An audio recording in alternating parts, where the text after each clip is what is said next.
to you guys. This guy. But no jumping. That's impossible.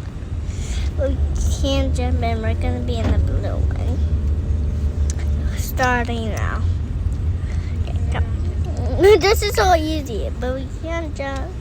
We can't jump, guys. That's the part of my challenge that I made before I make this video. We can't jump. Zaya! I can't jump. Wait, this is so hard about jumping, but this is easy. This is still easy. They're going to need to This is dispose still of the easy. property they're trying to sell This is is listed still through real estate easy. brokerage and list the broker's This is name. still This is still easy. Wait, that's impossible. Wait, why did I go?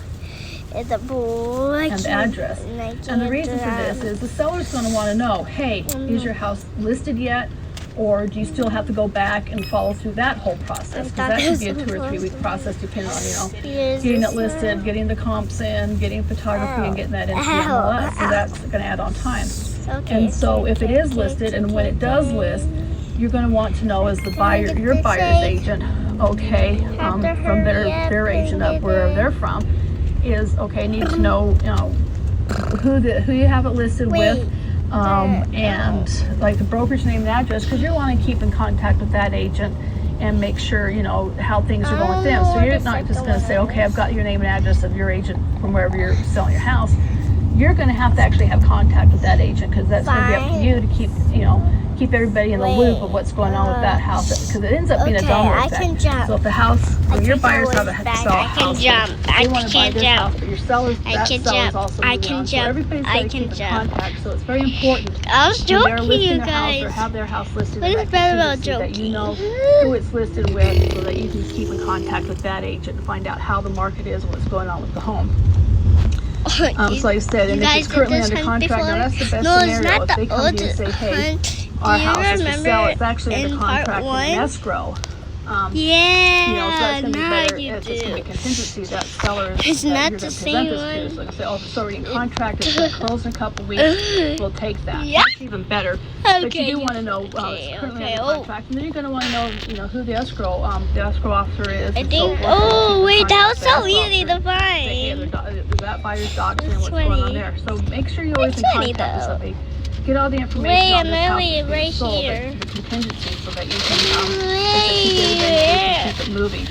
And then there's the optional additional terms. So you're going to make sure you want to disclose all of that for everybody.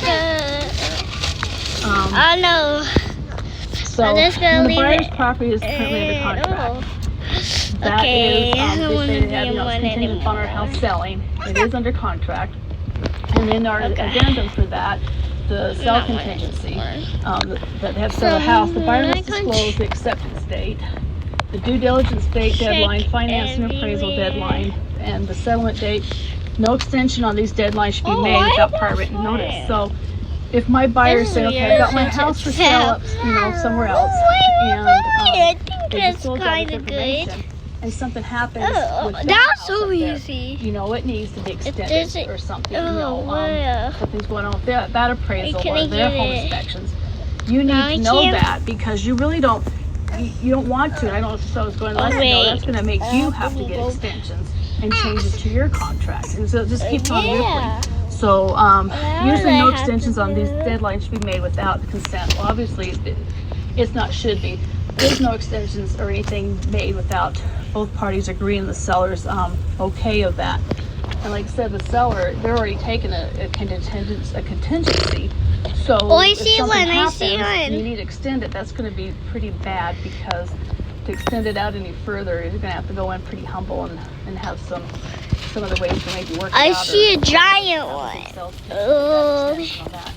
But if the contract is canceled for I any found reason, the it is the gym. buyer's responsibility to let the seller know where's immediately. that? And that's a lot of It's times I'll just have a agents come in and say, chair. they have this, my buyers are purchasing I this home thought- that's contingent upon their home selling, and they're not sure. They heard that their buyer may not be able to get their loan or something's going on.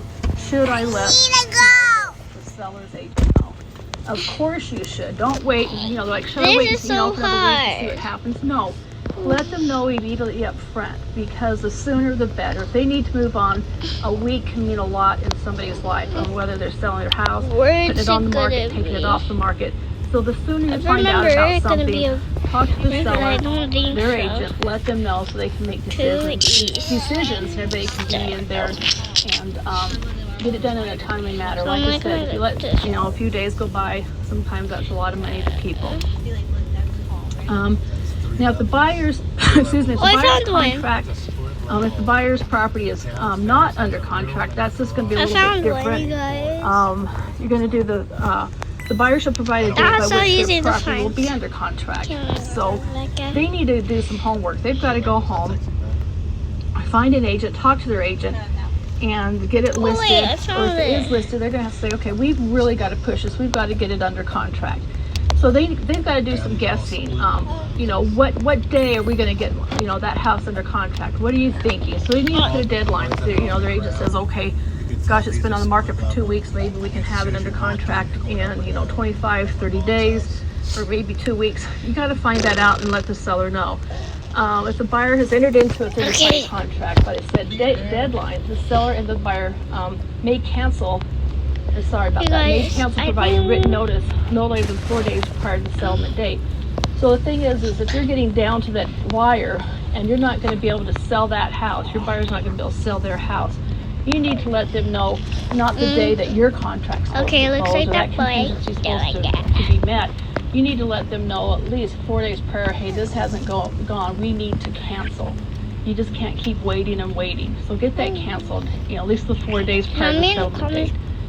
And that way, the more honest and the more upfront you are, the more apt that the seller is going to be able to refund that earnest money. Because if you let things go too long, a lot of times people say, well, it says in the contract I can get my earnest money back. And that's not always the case. If you haven't been diligent upon taking care of all the responsibilities and informing the seller on these frames, if you knew the seller said we knew 3 weeks ago this wasn't going to work out, now you're telling me today, no, you're not going to get your money back. That can be a challenge. There are exceptions to the rule in terms of returned earnest money, but make sure that the buyer is following through time frames and informing the seller so that he does have the chance of getting money back and they don't end up arguing over that. If the purchaser cancels the third-party contract, the buyer shall provide the seller written notice no later than 4 days after such cancellation. So if they're going to, if he's buying your house and he cancels his third-party contract, his house is canceled, you've got to let them know. Don't think, oh, the buyer didn't make it, we're going to find another buyer for my house. No, let the seller know, hey, the house is in contract. Oh my goodness, I've got to let you know. Like I said, the sooner people know, the more upfront. And like I said, time is of the essence. Oh my goodness, it's so fast. Moving on, and there's not any hard feelings. So if the seller finds themselves in multiple offer situations, they might choose to go with another offer, even if lower, because the buyer will sell their current property. Hope you enjoyed this video. Hit the like button and subscribe. Now, when you do write up an offer, a lot of times you can